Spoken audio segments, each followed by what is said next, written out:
This was the sad day. This is the day we put the for sale sign in front of our yard. And still has a lot of bittersweet memories for us. I would hate to see anything happen like what happened to us and our neighbors down in Wellesley happen here in Bedford, where someone makes a decision to put something in that's not appropriate and have this sprawl happen within the walls of Bedford.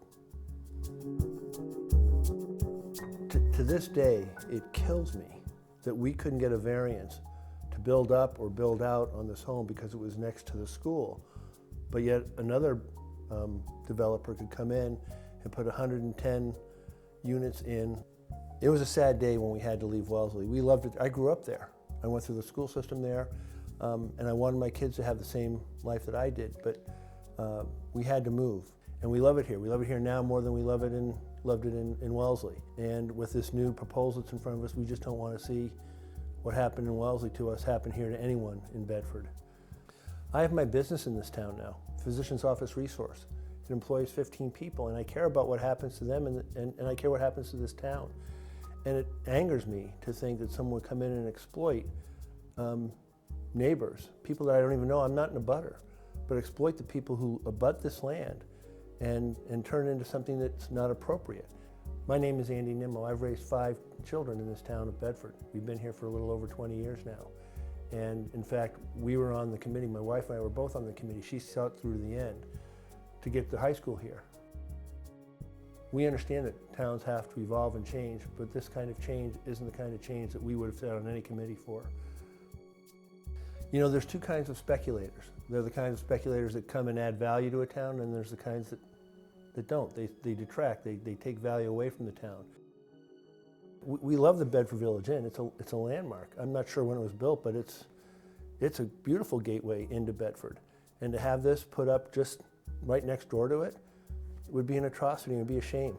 I'm not sure that's the look and feel that we want for people entering Bedford from the 101. You know, I'm often asked in trivia settings or in social settings, the question gets asked, you know, what's your all-time favorite movie? And I've got a lot of favorite movies, but honestly, my all-time favorite movie is It's a Wonderful Life. Not just because of the story and the moral involved, but because of what the town of Bedford Falls represented. You know, we don't have a Potter in this town like It's a Wonderful Life, but we have a project that's very Potter-like, something that Potter would probably do. And I don't think anybody likes that. In fact, I don't know of anybody and can't think of anybody else who would want this except for the developer and their attorneys.